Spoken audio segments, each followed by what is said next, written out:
3 weeks after I bought my own house, my parents sued me. They claimed I owed them money for a family fund and my house could be used as compensation. I refused, hired a lawyer, and fought them in court. I am 28 years old, and last month I achieved what I thought was the American dream. Buying my first home after 10 years of brutal sacrifice, 10 years of ramen noodles declined invitations, and working until I could not keep my eyes open. When I finally got those keys, I felt like I had conquered the world. Then 3 weeks later, I found court papers in my mailbox. The plaintiffs were my own parents. They were suing me for buying my house.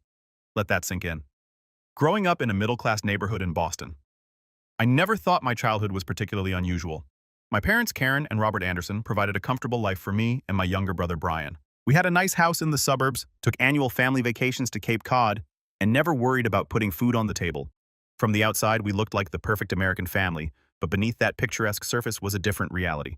My parents, particularly my mother, controlled every aspect of our lives, especially our finances. When other kids got allowances, they could spend however they wanted. Mine came with spreadsheets. Literally from age 10, I had to account for every penny I spent and justify my purchases to my mother during our weekly financial reviews. "Stephanie, you spent $7 at the mall last Saturday. What did you buy?" Mom would ask, peering over her reading glasses at my expense report.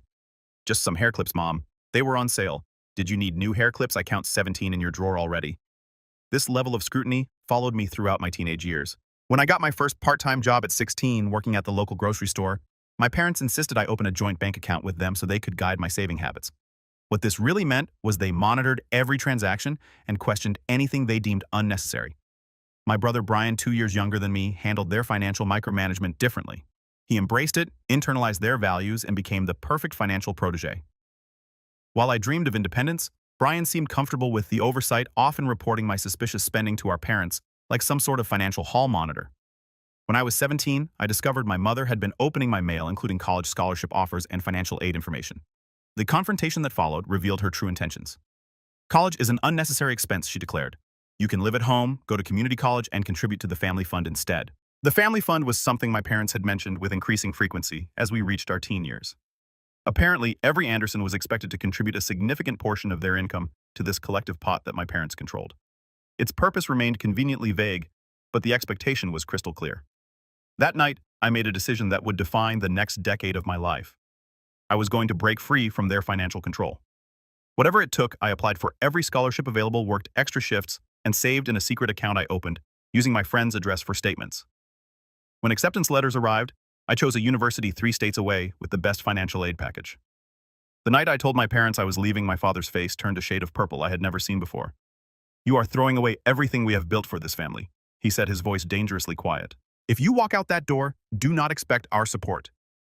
My brother Brian watched from the staircase, his expression a mixture of shock and disapproval. "How could you be so selfish?" he asked later that night. "They just want what is best for us, but I knew better." The next morning, I left for college with 2 suitcases and barely enough money for my first semester's books. What followed were 4 years of extreme financial hardship. I juggled full-time classes with 2 part-time jobs. I lived on the cheapest meal plan and picked up extra food from campus events. I never went home for holidays, working instead to earn time and a half pay. My parents' prediction that I would come crawling back after experiencing real life never materialized. Instead, I graduated with honors, a mountain of student debt, and a fierce determination to build my own financial independence completely on my own terms. The cost was high. By graduation day, I had not spoken to my parents in nearly 3 years. Brian attended my graduation ceremony, but spent most of the time trying to negotiate a reconciliation that always included the same stipulation.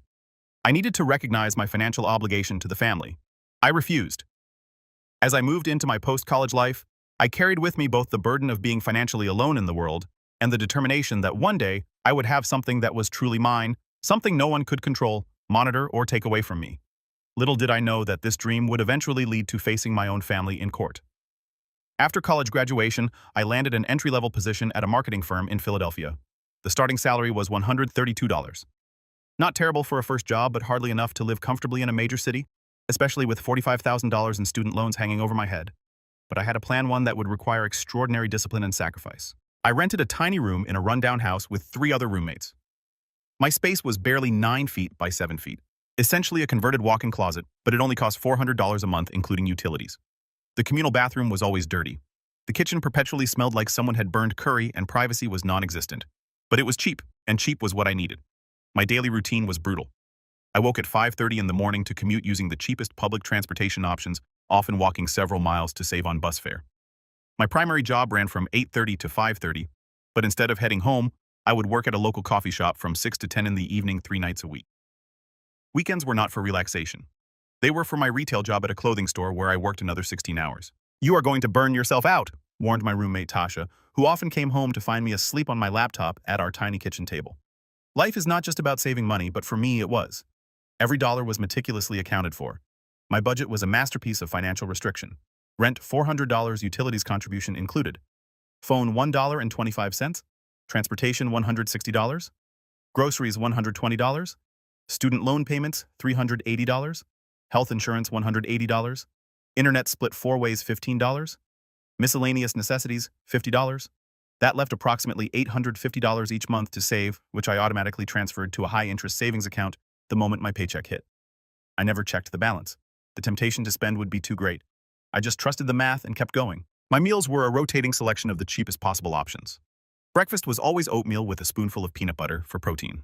Lunch was a peanut butter sandwich and an apple. Dinner was often rice with beans or eggs or instant ramen dressed up with frozen vegetables. Once a month, I allowed myself a $10 takeout meal as a reward for sticking to the plan. Social invitations became a source of anxiety rather than pleasure. When colleagues invited me for happy hour or friends wanted to go to concerts, I became the queen of excuses. "Sorry, I have got a deadline for my freelance client," I would say, or "I am picking up an extra shift that night." The truth that I could not justify spending $15 on a single cocktail when that money could go toward my house fund seemed too difficult to explain. Over time, the invitations dwindled and my social circle shrank to a handful of understanding friends who were okay with our hangouts being home movie nights where everyone brought their own snacks. My wardrobe consisted of the same 7 outfits rotated throughout the week, all purchased from thrift stores or clearance racks. I cut my own hair. I never took vacations. My one luxury was a $10 monthly subscription to a streaming service that I shared with my roommates. 3 years into this lifestyle, I received a promotion that bumped my salary to $42,000. Instead of upgrading my living situation or relaxing my budget, I simply increased my savings rate. When friends from college started buying new cars or taking European vacations, I remained focused on my goal. The isolation was perhaps the hardest part. Dating was nearly impossible, not only because of the financial constraints, but because explaining my lifestyle to potential partners inevitably led to uncomfortable questions. "Are you in some kind of financial trouble?" one date asked after I suggested we meet at a free concert in the park, rather than the restaurant he had proposed. "No," I replied. "I am just saving for something important." Few understood the depth of my commitment, and fewer still were willing to adapt to my frugal lifestyle. Relationships rarely made it past the 3rd date. By year 5, I had been promoted again and was making $55,000. I also expanded my freelance work, bringing in another $15,000 annually. My savings were growing faster now, but I maintained the same Spartan lifestyle. The only concession I made to my increasing income was upgrading my health insurance to a slightly better plan after a scary bout of bronchitis left me with unexpected medical bills. Year 7 brought another significant professional milestone, a job offer from a larger marketing agency with a salary of $72,000 for the first time. I allowed myself a small celebration. I ordered takeout and ate it while sitting on my bed calculating how this income boost would accelerate my timeline. By the end of year 8, I had moved into a management position, earning $85,000 plus approximately $20,000 from my established freelance clients. My living situation had improved slightly. I now rented a small studio apartment for $750 a month, but otherwise my lifestyle remained largely unchanged. I still tracked every penny, still rarely socialized, still wore the same clothes until they wore out. The sacrifice was taking its toll. I developed insomnia, grinding my teeth at night as my brother Brian had gotten married the previous year. I learned about it through a distant cousin's social media post. But the numbers in my savings account, which I finally allowed myself to check after year 9, made it all seem worthwhile. I had amassed just over $320,000. Combined with my excellent credit score from years of perfect payment history, I was finally approaching my goal. At the 10-year mark, I reached the target I had set for myself, $350,000 in savings. 10 years and 2 months after graduation, I was ready to begin the house hunting process. The decade of sacrifice was about to pay off. With my savings goal achieved, I allowed myself exactly one night to celebrate. I bought a bottle of champagne, not the expensive kind. Old habits die hard, and sat on the floor of my studio apartment making a list of neighborhoods to consider. For the first time in a decade, I felt the tight knot in my chest begin to loosen. The next morning, I began researching realtors. I needed someone who would understand my financial situation and respect the strict budget I had set for myself. After interviewing 3 different agents, I chose Jessica Taylor, a straight-talking woman in her 40s who specialized in first-time home buyers. "Most people come to me with champagne dreams and beer budgets," she said during our first meeting. "You are the opposite. Got a solid budget, but very modest expectations. We will find you something perfect. Jessica's assessment of the market was honest but encouraging. With my budget, I could afford a decent home in several developing neighborhoods around Philadelphia. It would not be a luxury property, but it would be mine. I do not need luxury, I explained. I need solid construction, reasonable utility costs, and no major repairs needed in the next 5 years. After a decade of saving, I was not about to sink my funds into a money pit. The house hunting process was both exhilarating and exhausting. Over the course of 2 months, I viewed 37 properties. Some were eliminated immediately: water damage in the basement, outdated electrical systems that would need complete overhauls, or locations too far from public transportation. Others were more tempting, but ultimately not right. A charming row house with original hardwood floors but plumbing that made Jessica wince. A spacious colonial with a beautiful yard, but in a flood zone that would make insurance prohibitively expensive. This is normal, Jessica assured me, after yet another disappointing showing. Finding the right house is like dating. You have to kiss a lot of frogs.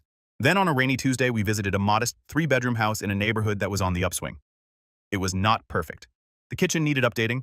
The backyard was small, and the previous owners had chosen some questionable paint colors, but the bones were good. The roof was only 5 years old. The furnace had been recently replaced, and the location was a 15-minute walk to the train station.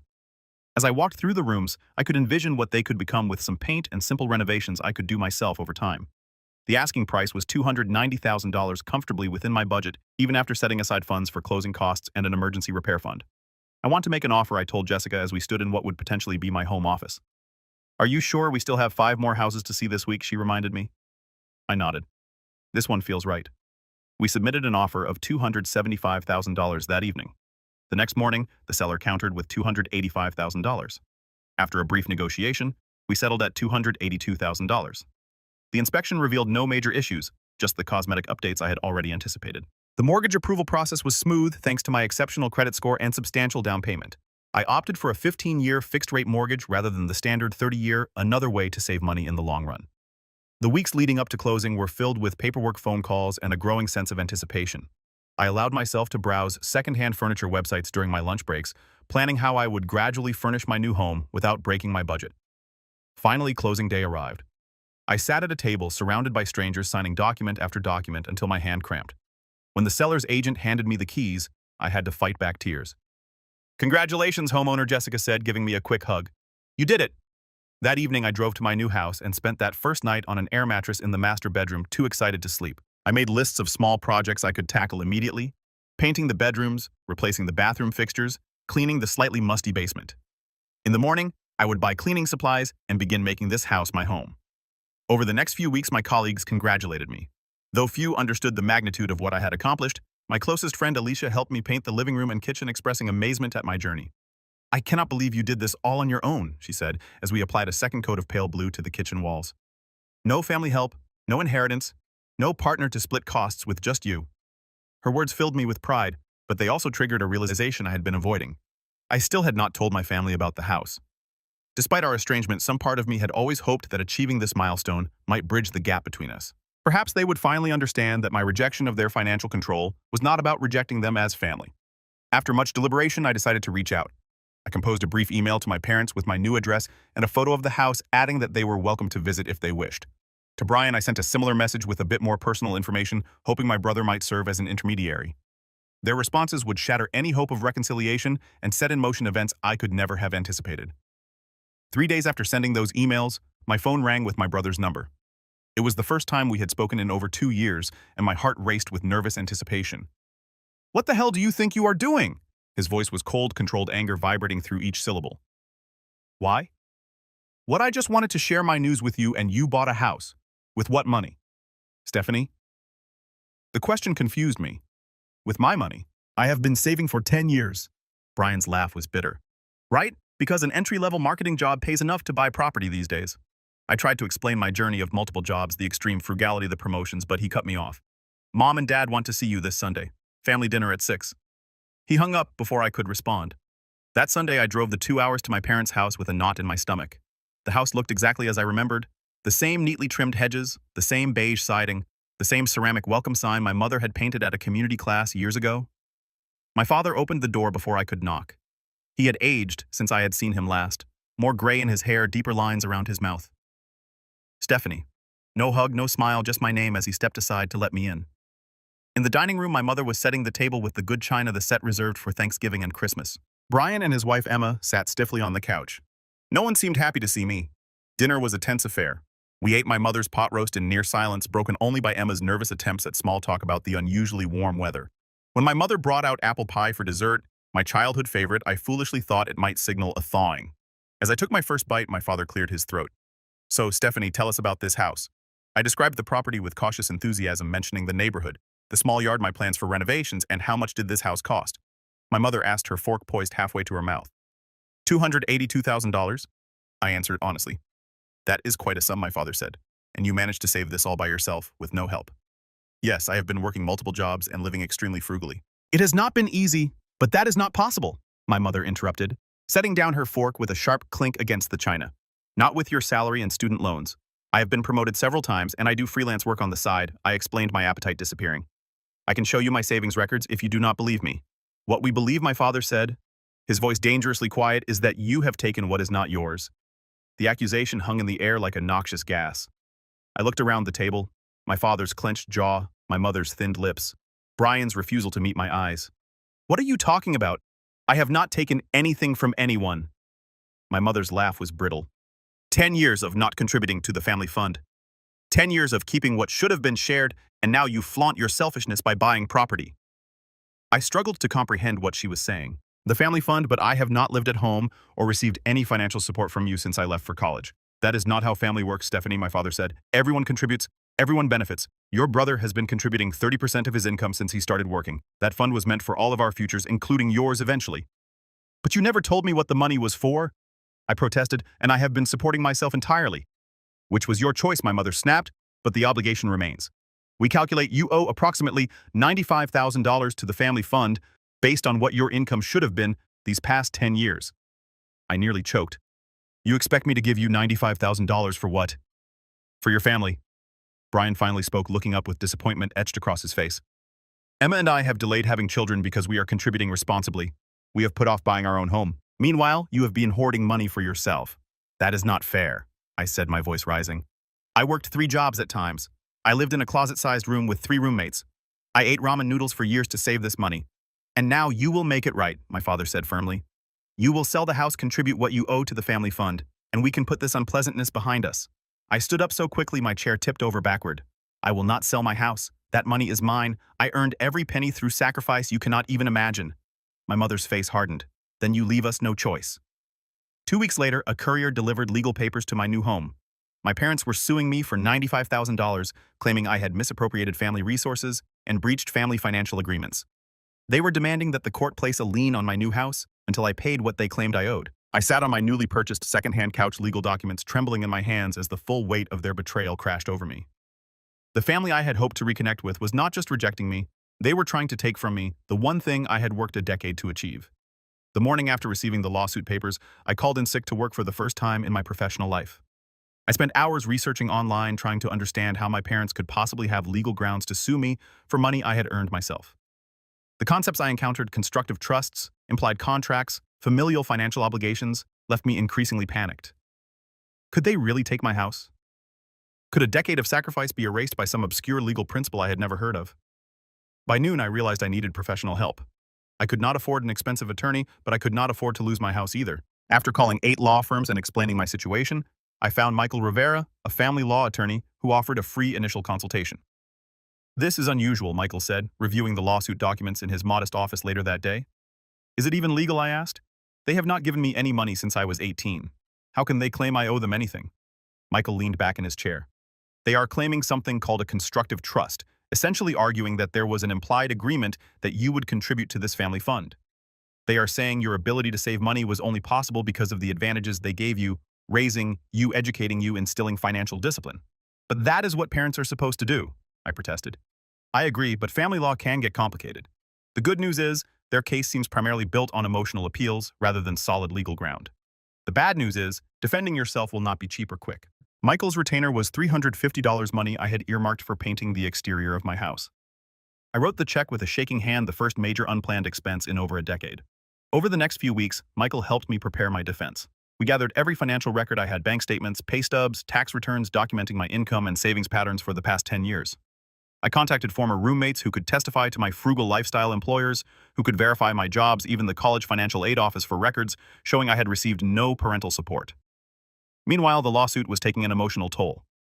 I had trouble sleeping, often waking up in a cold sweat from nightmares where I was homeless again. I lost weight, my clothes hanging loosely on my already slim frame. Coworkers noticed my distraction, but I could not bring myself to explain that my own parents were trying to take my house. 6 weeks after receiving the lawsuit, we had our first court appearance, a preliminary hearing where both sides would present initial arguments. Walking into the courthouse, I spotted my parents and Brian sitting on a bench in the hallway.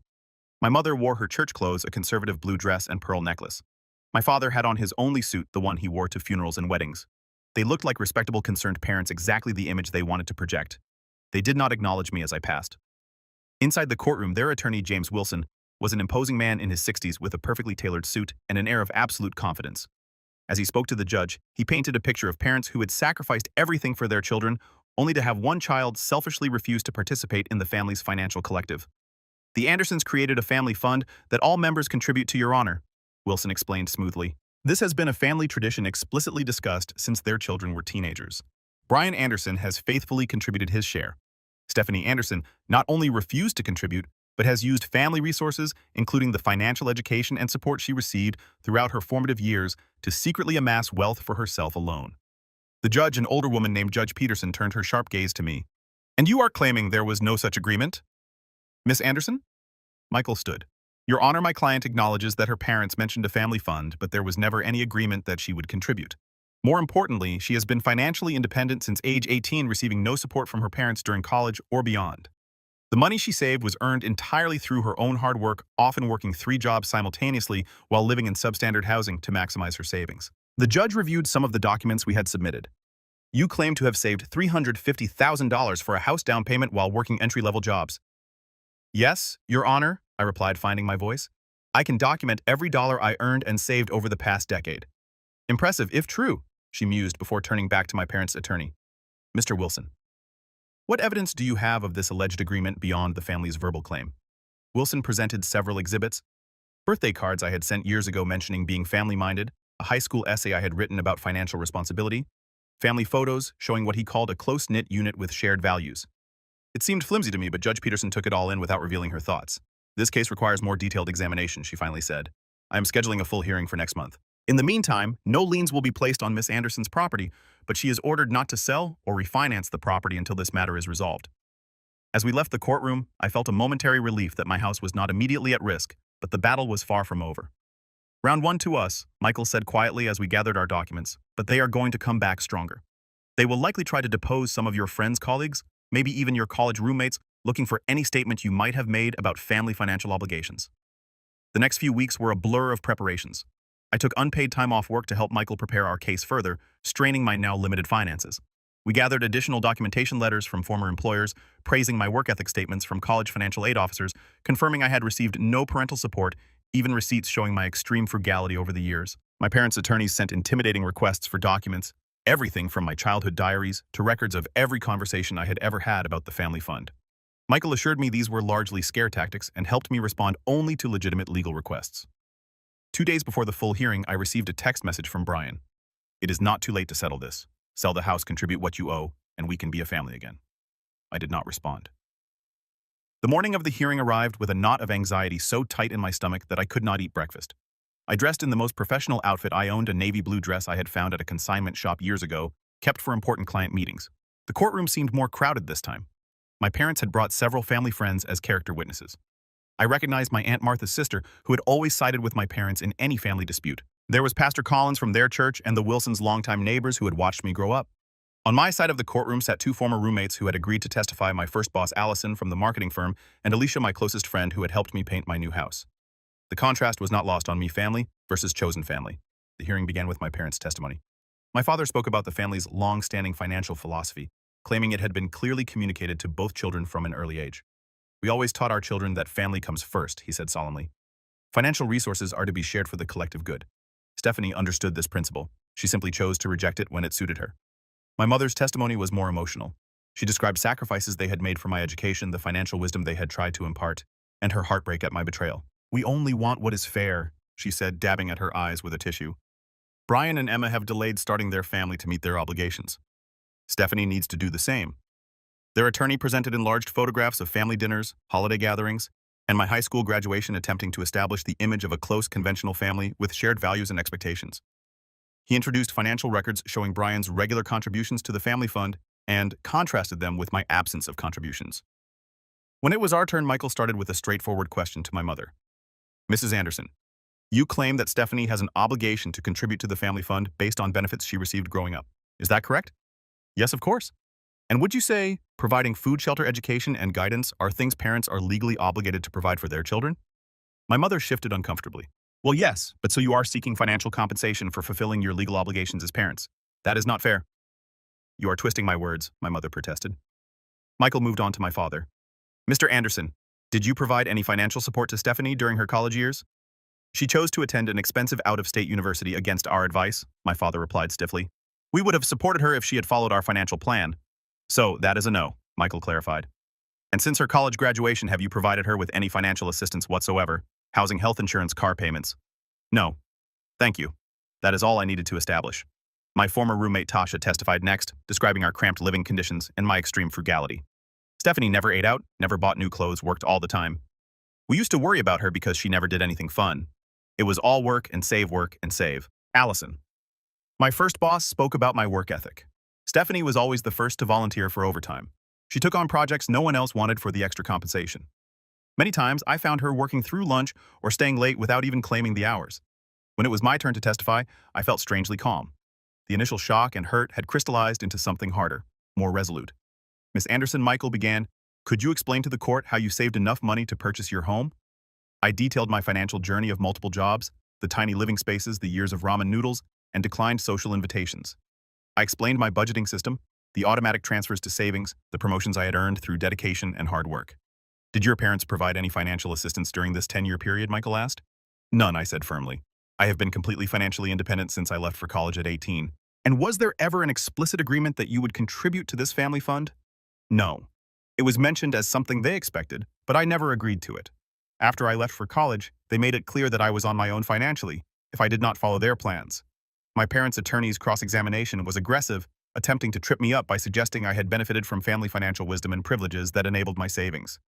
Is it not true, he asked with a smug smile, that the very financial discipline you used to save this money was instilled by your parents? I paused, considering my answer carefully. The financial discipline my parents taught me was about control, not independence. What I did, working multiple jobs, living in substandard conditions, sacrificing any quality of life for a decade, was not what they taught me. That I learned on my own, out of necessity. The turning point came during my mother's recall testimony. Attempting to strengthen their case, she made a critical mistake. Stephanie has always been financially irresponsible, she claimed. In college, she was constantly asking for money for emergencies. We helped her numerous times. Michael pounced. Mrs. Anderson, you previously testified under oath that you provided no financial support to your daughter during college. Now you are claiming you did. Which statement is true? My mother flushed, looking to their attorney for help. Well, there might have been a few small loans. Do you have records of these loans, receipts, bank transfers? Michael pressed. It was cash, my mother said weakly. Family does not keep receipts. No further questions, Michael said, sitting down with a satisfied nod to me. In her closing statement, Judge Peterson's expression gave nothing away. She reviewed the evidence presented, noted the contradictions in my parents' testimony, and acknowledged that the money I saved was earned through my own labor without parental support or contribution. The plaintiff's claim is dismissed. She looked directly at my parents. Mr. and Mrs. Anderson, while families may have their own internal expectations, this court cannot and will not enforce alleged agreements that have no legal basis and appear to be primarily about control rather than genuine family welfare. The gavel came down with a definitive crack that seemed to echo the breaking of whatever tenuous family bonds had remained. The immediate aftermath of the judge's ruling was a blur. Michael shook my hand firmly, his usually serious face breaking into a satisfied smile.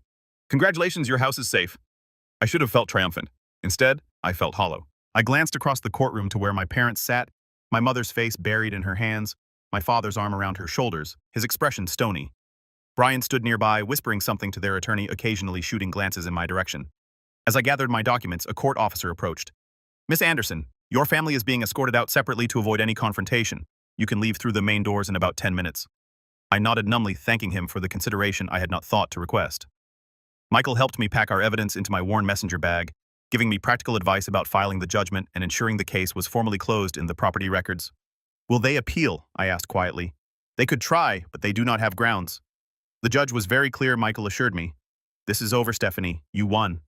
Yet victory felt nothing like I had imagined. As I waited for my parents to leave, I sat alone in the now empty courtroom, the magnitude of what had happened settling over me. I had not only fought my family in court, but had publicly exposed the dysfunction that had shaped my life. There would be no reconciliation, no happy family dinners in my new home, no healing of old wounds. When I finally left the courthouse, I stepped into the bright afternoon sunlight, feeling both lighter and heavier, free from the immediate threat but burdened by the finality of the family rupture. I was halfway to my car when I heard footsteps rapidly approaching from behind. Stephanie, wait, Brian's voice. I turned instinctively, tensing. He stopped a few feet away, his face flushed either from running or emotion. How could you do that to them? Do you have any idea how this makes them look? The embarrassment you have caused? I studied my brother's face, the familiar features contorted with an anger that seemed to come from a place of genuine hurt. For a moment, I felt a flicker of doubt. Had I been too harsh, too uncompromising? Then I remembered the past decade of sacrifice, the lonely holidays, the meals skipped to save a few dollars, the nights spent working until exhaustion, while my peers built careers, relationships, lives, all leading to the moment when my own parents tried to take it all away through legal manipulation. How could I repeated, my voice surprisingly steady. How could they sue their own daughter for money she earned herself? How could you support them in this? It was never about the money, Brian insisted, lowering his voice as a couple walked past us on the courthouse steps. It is about family loyalty, about putting the collective good above individual desires. No, Brian, it is about control. It always has been. He ran a hand through his hair, a gesture so familiar it made my heart ache despite everything. You have always been selfish, always thinking just about yourself. Is that what you really think? You do not understand? I understand perfectly, I interrupted. I understand that mom and dad have convinced you that family means surrendering your autonomy, that love is conditional on compliance. That is not family, Brian. That is control. His face hardened. You think you are so much smarter than everyone else, so independent. But when you are alone in that house you bought with your precious money, who will be there for you, who will care? The question hit its mark, probing the fear that had haunted me through years of solitary saving. But I had an answer now. People who love me without conditions, I said quietly. Friends who support my dreams instead of trying to own them. That is the family I have built while you were busy being the perfect son. Brian stepped back as if I had physically pushed him. They are right about you. You are not just selfish, you are cruel. I am sorry you feel that way, I said, and I meant it. My door is always open if you ever want to have a relationship that is not defined by mom and dad's rules, but I will not apologize for building a life on my own terms. He turned away without another word, walking quickly toward the parking lot where our parents presumably waited. I watched him go, the last fragile thread connecting me to my biological family, severing with each step he took. That evening, I sat on the floor of my living room surrounded by the sparse furnishings I had carefully selected for my home. The victory felt both profound and painful. I had defended my right to the fruits of my labor, but at the cost of any hope for family reconciliation. I reached for my phone and called Alicia. It is over, I told her when she answered. I won. That is amazing, she exclaimed. We should celebrate. I will bring champagne, the good kind this time. I found myself smiling despite everything. Could you also bring those friends you mentioned, the ones who are good at painting? I think it is time I finally finished making this house a home. 2 hours later, my empty living room was filled with Alicia and 4 of her friends, all armed with paintbrushes, pizza, and genuine congratulations. As we worked on painting the hallway, the soft green I had carefully selected months ago, I realized something important. Family is not always who you are born to. Sometimes it is who you choose and who chooses you back. The weeks following the court victory brought a strange mixture of peace and pain. With the legal threat removed, I could finally focus on truly settling into my home. I painted each room with colors I had meticulously researched for the perfect balance of calming and energizing. I scoured thrift stores and clearance sales for furniture that expressed my personal style rather than just meeting minimal functional needs. Slowly, my house began to feel like a home earned through sacrifice and protected through determination. But the emotional aftermath of the court battle lingered. I would wake up in the middle of the night, heart racing from dreams where I was back in that courtroom, my parents' accusations echoing off the walls. I would check my phone compulsively, part of me still hoping for a message from Brian that never came. Alicia noticed my struggle during one of our weekly dinner nights, a new tradition where friends took turns hosting simple meals in their homes. You won the case, Steph, but you are still fighting something, she observed as she helped me wash dishes after everyone else had left. Have you thought about talking to someone professionally? I mean, I had resisted the idea initially. Therapy seemed like an unnecessary expense after a decade of extreme frugality, but the persistent emptiness inside me could not be filled with new furniture or fresh paint. After researching affordable options, I found Dr. Jennifer Garcia, a therapist who offered sliding scale fees for her services. Family estrangement is its own kind of grief, Dr. Garcia explained during our first session. You are mourning not just the relationship you had, but the relationship you wished you could have had. Over the next several months, our weekly sessions helped me process the complex emotions I had suppressed during my 10-year saving journey. I had not just been accumulating money, I had been building a wall around my heart, protecting myself from the conditional love that had shaped my childhood. Your parents' attempt to control your finances was not really about money, Dr. Garcia suggested one afternoon. Money was just the tool they used to demand compliance and punish independence. Then why do I still feel guilty, I asked? Like I have done something wrong by keeping what I earned? Because they programmed that response in you from childhood, she said gently. Questioning their authority, even as an adult, triggers that old guilt. That does not mean the guilt is justified. Alongside therapy, I slowly expanded my social circle. The friends who had stood by me during the court case became regular fixtures in my life. We started a monthly dinner club that rotated between our homes. I joined a community garden 3 blocks from my house, finding unexpected joy in growing my own vegetables. 6 months after the court case, I received an unexpected text message from Brian. Can we talk? We met at a neutral coffee shop halfway between our homes. The conversation was awkward, stilted, with unspoken hurt and lingering disagreements, but it was a start. I am not saying Mom and Dad were right, he said, staring into his coffee cup, but I do not think you understand how your leaving affected them, affected all of us. I did not leave the family, Brian, I replied carefully. I left their control. There is a difference. He did not agree, but he did not argue either. We parted with a tentative plan to meet again the following month, a small bridge beginning to form over the chasm between us. My parents remained distant. Through Brian, I learned they had told extended family that I had legal troubles but did not specify the nature of the court case. The family narrative had been rewritten to preserve their image while casting me as the problematic child. It hurt, but with Dr. Garcia's help, I was learning to separate their perception from my reality. You cannot control their story about you, she reminded me. You can only live your truth and let the results speak for themselves. And the results were speaking. A year after winning the court case, I received a significant promotion at work. The house I had fought so hard to keep was increasing in value as the neighborhood continued to develop. I had even started a small emergency fund for others in situations like mine, people escaping financially controlling relationships who needed temporary support. The most profound change, however, was internal. The anxious vigilance that had driven me through a decade of extreme saving had gradually softened. I learned to enjoy small pleasures without guilt. A meal at a nice restaurant to celebrate a work achievement, a weekend trip with friends to a nearby beach, flowers from my kitchen table, just because they made me smile. Financial independence is not just about having money, I realized during one therapy session. It is about having the freedom to use resources in alignment with your own values without seeking permission or approval. 18 months after the court case, Brian and his wife Emma had their first child, a daughter they named Lily. The birth announcement came with an invitation to meet my niece, one I accepted with both excitement and trepidation. In their modest apartment holding the tiny bundle that was my niece, I felt a new chapter beginning. Brian and I had established careful boundaries around topics like money, and our parents creating a fragile but growing relationship independent of the family dynamics that had separated us. She has your nose, I told him, smiling down at Lily's sleeping face. Poor kid, he joked, a glimpse of the brother I remembered from before money and control had come between us. As for my parents, the distance remained. I sent them a card with my niece's birth expressing joy for the new addition to the family. They did not respond directly, but they did not return it either, a minute crack in the wall between us that might someday allow for more light to pass through. 2 years after purchasing my house, I hosted a home anniversary party inviting the friends who had become my chosen family. As we gathered in the backyard where I had finally installed the garden I had dreamed about during those lean years, I looked around at the life I had built, not just the physical house, but the community, the career, the sense of self that no one could take away. Alicia raised her glass for a toast. To Stephanie, who taught us all that home is not just a place you buy, but a space you create through courage and perseverance. Later that evening, as the last guests departed, I sat alone on my porch swing, a birthday gift from my friends, and reflected on the journey that had brought me here. The decade of sacrifice, the painful family confrontation, the ongoing work of healing.